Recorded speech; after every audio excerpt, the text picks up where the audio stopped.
नमस्कार साथियों।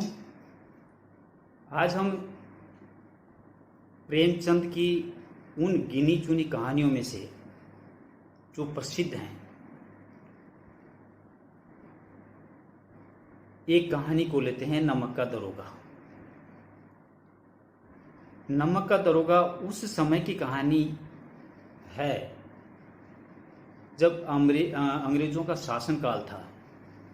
निश्चित रूप से प्रेमचंद का जो काल है वो काल भी उसी जमाने का है जिस समय अंग्रेजों का शासनकाल रहा है।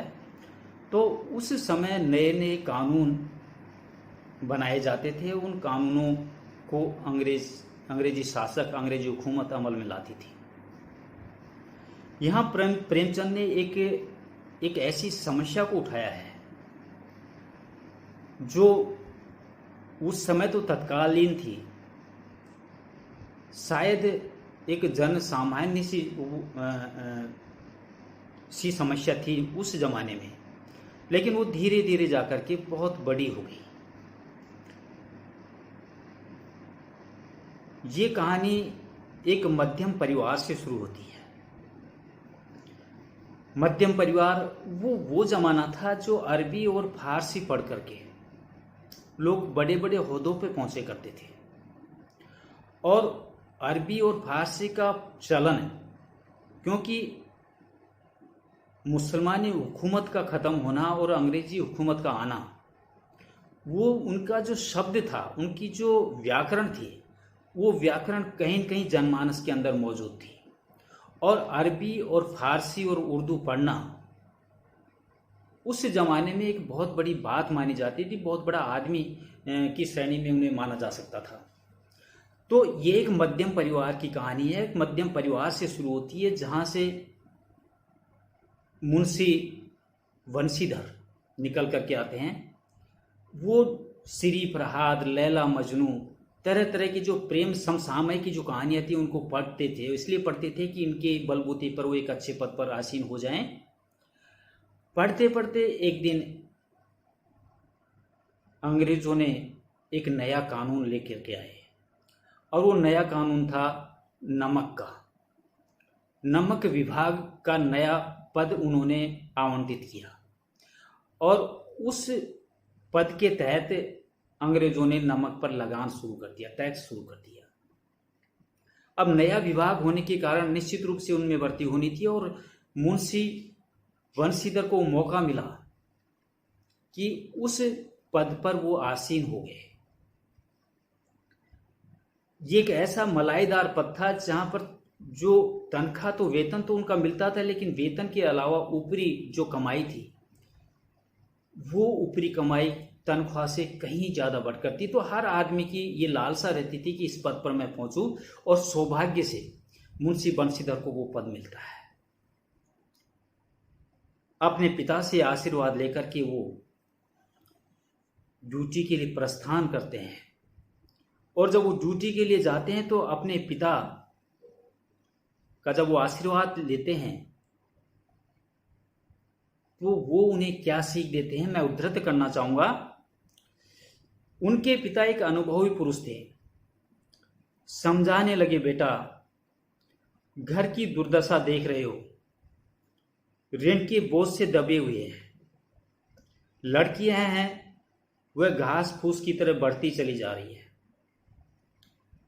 मैं कंगारे का वृक्ष हो रहा हूं, न मालूम कब गिर पड़ूं। अब तुम ही इस घर के मालिक और मुख्तार हो। नौकरी में ओहदे की ओर ध्यान मत देना, ये तो पीर का मजार है। निगाह छड़ावे और चादर पर रखनी चाहिए। ऐसा काम ढूंढना जहां कुछ ऊपरी आय हो। मासिक वेतन तो पूर्णमासी का चांद है जो एक दिन दिखाई देता है और घटते घटते लुप्त हो जाता है। ऊपरी आय बहता हुआ स्रोत है जिससे सदैव प्यास बुझती है। वेतन मनुष्य देता है, इसी से उसकी वृद्धि नहीं होती। ऊपरी आमदनी ईश्वर देता है, इसी से उसकी बरकत होती है। तुम स्वयं विद्वान हो, तुम्हें क्या समझाऊं। इस विषय में विवेक की बड़ी आवश्यकता है। मनुष्य को देखो, उसकी आवश्यकताओं को देखो, अवसर देखो, उसके उपरांत जो उचित समझो करो। गरज वाले आदमी को देखो और उसके साथ कठोरता करने से लाभ ही लाभ है, लेकिन बेगरज की दाव पर पाना जरा कठिन है। इन बातों को निगाह में बांध लो, ये मेरी जन्म भर की कमाई है। तो ये सीख मुंशी बंशीधर को उनके पिता देते हैं। ठीक है, वो इन सारी बातों को सुनकर के अपने पद के लिए वो चला जाता है, वो ड्यूटी ज्वाइन कर लेता है और वो आराम से वहाँ नौकरी करता है। 4-5 महीनों में उसने अपने अफसरों को इस तरह अपने पक्ष में कर लिया था, क्योंकि वो ईमानदार था, कर्तव्यपरायण था और अपने पद के लिए, अपनी ड्यूटी के लिए पाबंद था। एक पैसे का हेर फेर नहीं करने वाला ईमानदार शख्स मुंशी बंशीधर अपने अफसरों का चहेता हो गया था। वक्त धीरे धीरे बीतता है और एक दिन क्या होता है कि रात के समय, सर्दी का समय था, पौष का महीना, जाड़े की रात, अपने जो दफ्तर के सहायक कर्मचारी थी वो भी आराम से सो रहे थे और खुद भी एक कमरे में रजाई ओढ़ करके सो जाते हैं। रात को उन्हें दूर कहीं, क्योंकि जहां उनका जो दफ्तर है उस दफ्तर से करीबन 1 किलोमीटर आगे नदी बहती है, उस नदी में कुछ आवाजें, कुछ कोलाहल सुनाई देता है। वो ध्यान से सुनते हैं और ध्यान से सुनने के बाद में उन्हें यह एहसास होता है कि कुछ तो गड़बड़ है। वो झटके से उठते हैं और अपनी वर्दी तानते हैं, अपने तमंचे को अपने बगल में टांगते हैं और फटाफट घोड़े पर सवार होकर उस स्थान पर पहुंच जाते हैं जहां वो आवाज और कोलाहल उन्हें सुनाई देती है। मुंशी बंशीधर देखते हैं कि वहां पर गाड़ियां जा रही हैं और मल्लाह उन गाड़ियों को निकालने का प्रयास करते हैं और उन गाड़ियों के साथ में लाठीदार मजदूर भी होते हैं। गाड़ियों के नजदीक जाकर के मुंशी बंशीधर पूछते हैं कि ये गाड़ियां कहां जा रही हैं। सामने से आवाज आती है कि कानपुर। दूसरा सवाल बंशीधर का होता है कि इसमें क्या है। मल्लाहें और जो और लोग थे उन गाड़ियों के साथ में, गाड़ीवान एक दूसरे की तरफ देखते हैं लेकिन कोई जवाब नहीं मिलता है। मुंशी बंशीधर अपने घोड़े को तेज करते हुए कि गाड़ी के बराबर ले जाते हैं और वहां टटोल करके देखते हैं कि वहां तो उसमें बोरों के अंदर नमक के ढेले रखे हुए हैं। जब वहां ये दृश्य चल रहा होता है तो कुछ मजदूर और गाड़ीवान दौड़ करके आगे चले जाते हैं। आगे उनका मालिक, उनका सेठ उनकी अगवानी करता हुआ चल रहा होता है। वो जाकर के वहां समाचार देते हैं कि नमक का दरोगा ने आकर के हमारी गाड़ियों को पकड़ लिया है। पंडित अलोपीदीन लक्ष्मीपति था। पैसा उनके पास इतना ज्यादा, शोहरत उनके पास इतना ज्यादा कि बड़े बड़े अफसर उनके यहां नाक रगड़ने आते। कोई भी दुनिया का ऐसा कोई काम नहीं जो पंडित अलोपीदीन नहीं कर सकते धन के बलबूते पर। चाहे वो अफसरों का काम हो, चाहे वो किसी भी तरह का भ्रष्टाचार का काम हो, अपने पैसे के बलबूते पर वो अपने सारे कामों को सही कर देते थे। इसलिए उनको विश्वास था कोई बात नहीं। वो अपने गाड़ी वालों से कहता है कि तुम चलो, मैं आता हूं।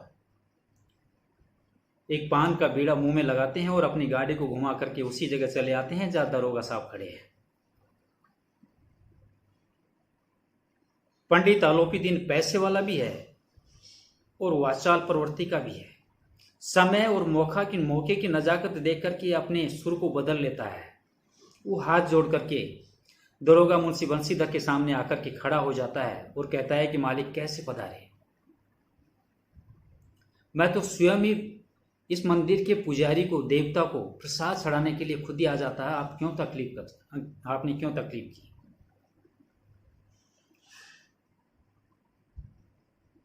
बंशीधर उनकी बातों को सुनता है और पूछता है कि इसमें क्या है, तुम इस माल को कहां ले जा रहे हो। वो गिड़गिड़ाता है, चापलूसी भाषा में वो समझाने का प्रयास करता है कि ये तो माल है, सरकार का माल है, आपका क्या जाता है। लेकिन बंशीधर नहीं मानते। उधर पंडित आलोपीदीन को यह विश्वास था अपनी लक्ष्मी के ऊपर कि जब आज तक मेरा कोई काम बिगड़ा नहीं, तो ये नौजवान मेरा क्या कर सकता है। वो अपने गाड़ी वालों को कहता है कि साहब को 1000 रुपए दे दो।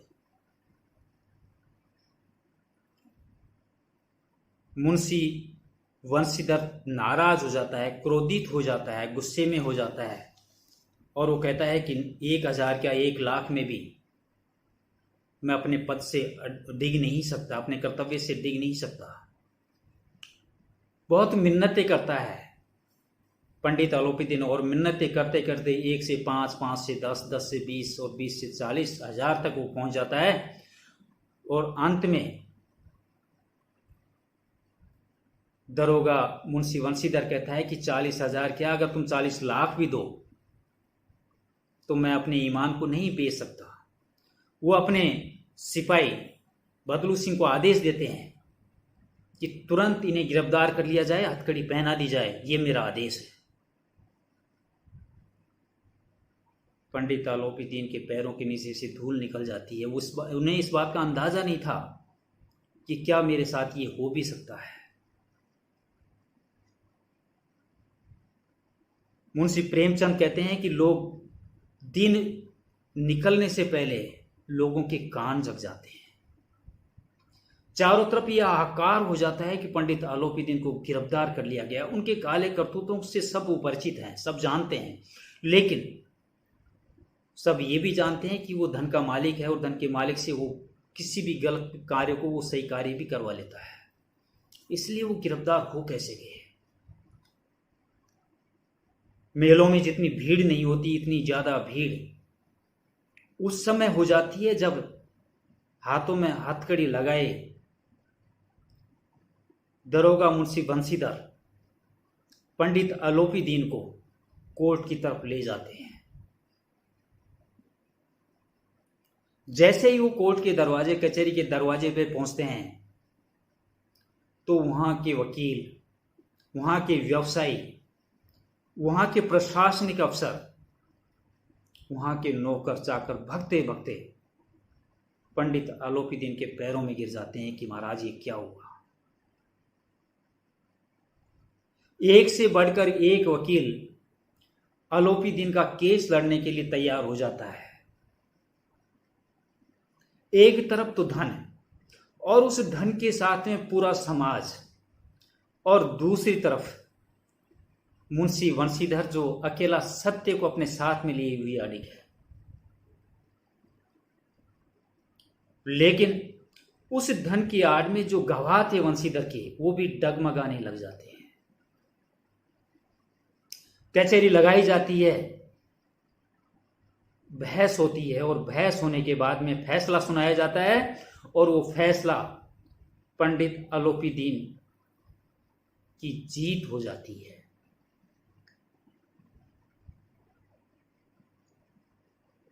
जज साहब का फैसला होता है कि मुंशी बंशीधर ने कोई गलत नहीं किया, लेकिन बिना कारण इतने बड़े आदमी के साथ में इन्होंने बुरा बर्ताव किया है, तो इन्हें आगाह किया जाता है कि दोबारा इस तरह का कार्य नहीं करें। पंडित आलोपीदीन उस केस को जीत जाते हैं। धन की सत्य पर जीत हो जाती है। इतना सब कुछ होने के बाद भी मुंशी बंशीधर सीना ताड़ करके कचहरी के बाहर निकलते हैं। उन्हें आज एक विचित्र एहसास होता है कि क्या इस तरह भी हो सकता है। लोगों के व्यंग बाण जो होने चाहिए थे आलोपीदीन की तरफ, लेकिन उनके ऊपर छूटते हैं, दरोगा साहब के ऊपर।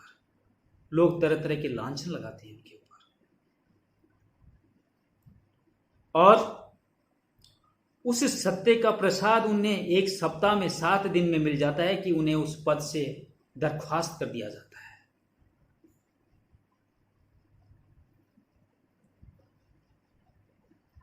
मुंशी बंशीधर के पिता जब इस चीजों को, इन बातों को सुनते हैं तो उन्हें वो सिर पकड़ करके बैठ जाते हैं। बड़ा दुख होता है।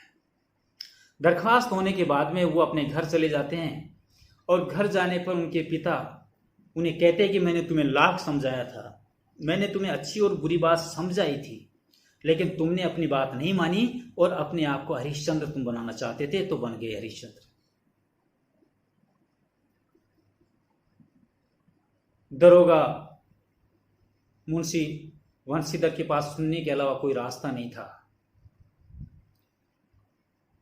उनकी मां उनसे बात नहीं करती, उनकी पत्नी भी उनसे बात नहीं करती। ये सब चलता रहता है और समय आगे बढ़ता जाता है। कुछ समय बाद दरोगा मुंशी बंशीधर के पिता राम नाम की माला जप रहे होते हैं अपने घर में, और उनके घर के सामने एक बैलगाड़ी आकर के खड़ी होती है। वो देखते हैं कि पछई जाति के बैलों के सींग सुनहरे हैं, उनके बैलों के गले में घंटी है और उनके गले में हरी चादर लपटी हुई है, और उस पे से एक आदमी उतर करके नीचे आता है। उन्हें देखकर बंशीधर के पिता समझ जाते हैं कि ये पंडित आलोपीदीन है। वह उनके चरणों में जाकर के गिर जाते हैं और अपने बच्चे को भला बुरा वो कहते हैं कि मैंने इन्हें बार बार समझाया था, लेकिन बार बार समझाने के बावजूद भी इसने मेरी बात नहीं मानी। पंडित आलोपीदीन उनके पिता से कहते हैं कि नहीं, तुम्हारा पुत्र ईमानदार है, कर्तव्य निष्ठा, उसने अपना जो कार्य किया पूर्ण निष्ठा के साथ किया, तो उसने कोई गलत नहीं किया।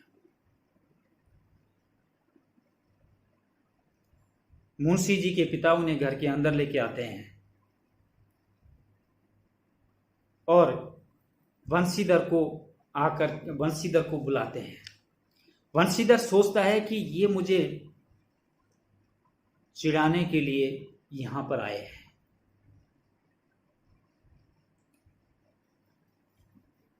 पंडित आलोपीदीन के सामने जब बंशीधर खड़ा होता है तो उनके अंदर वही स्वाभिमान होता है, वो झुकता नहीं है।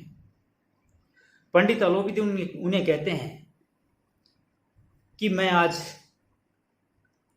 तुमसे एक प्रार्थना करने के लिए आया हूं, और वो प्रार्थना जब तक आप नहीं मानोगे मैं इस घर से नहीं जाऊंगा। मैं एक ब्राह्मण हूं और मैं अपनी बात को मनवा करके ही यहां से जाऊंगा। बंशीधर सोचते हैं कि हो सकता है कि कोई और बात हो। वो पंडित आलोपीदीन से कहते हैं कि मैं तो मूर्ख प्राणी हूं, मूढ़ हूं, कर्तव्यनिष्ठ होने के कारण मैंने वो इस तरह का कार्य किया। वैसे मैं आपका दास हूं, आपका गुलाम हूं, आप जो कहेंगे मैं उसे मानने के लिए तैयार हूं। सेठ आलोपीदीन बंशीधर के सामने एक कागज रखते हैं और उस कागज पर हस्ताक्षर करने के लिए कहते हैं। उस कागज को देखकर कि क्या प्रतिक्रिया होती है मुंशी बंशीधर की, मैं उद्धृत करना चाहूंगा। मुंशी बंशीधर ने उस कागज को पढ़ा तो कृतज्ञता से उसकी आंखों में आंसू भर आए। पंडित आलोपीदीन ने उनकी अपनी सारी जायदाद का स्थायी मैनेजर नियुक्त किया था। 6,000 वार्षिक वेतन के अतिरिक्त रोजाना खर्च अलग, सवारी के लिए घोड़ा, रहने को बंगला, नौकर चाकर मुफ्त। कंपित स्वर से बोले, पंडित जी, मुझमें इतनी सामर्थ्य नहीं है कि आपकी उदारता की प्रशंसा कर सकूं, किंतु ऐसे उच्च पद के लिए योग्य नहीं हूं। आलोपी दीन हंस करके बोले, मुझे इस समय एक अयोग्य मनुष्य की ही जरूरत है।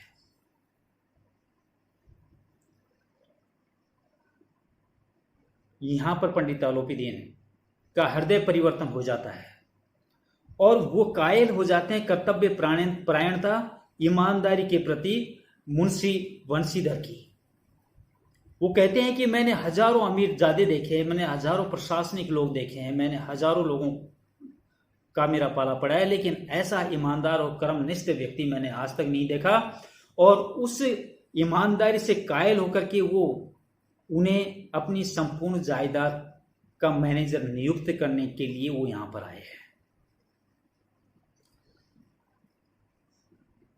मुंशी बंशीधर ये कहते हैं कि मैं इस योग्य नहीं हूं। अंतिम शब्द जो पंडित आलोपी दीन के मुंशी बंशीधर के थे वो ये थे कि परमात्मा से यही प्रार्थना है कि वह आपको सदैव वही नदी के किनारे वाला बेमुरब्बत, उदंड, कठोर किंतु धर्मनिष्ठ दरोगा बनाए रखे।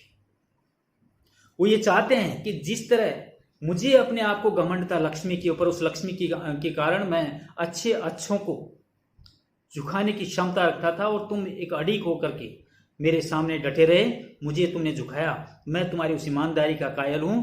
और मैं ये चाहता हूं कि उस नदी वाले दरोगा का वो अड़ीक था, वो ईमानदारी था, वो कर्तव्य परायण था, हमेशा आपके अंदर मौजूद रहे। मुझे ऐसा ही व्यक्ति चाहिए। और अंत में जहां पर पहले धन की सत्य पर विजय होती है, यहां पर भी कहने में तो सत्य पर धन की विजय होती है, लेकिन हकीकत में पंडित आलोपी दीन झुकता है मुंशी बंशीधर की ईमानदारी के ऊपर। तो यहाँ ईमानदारी की जीत यहाँ पर प्रेमचंद ने दर्शाई है। तो ये इस कहानी का कथानक है जो ये पूरी कहानी को समेट करके चलता है। अब मैं अपनी वाणी को यहीं विराम देता हूं। नमस्कार, बाय।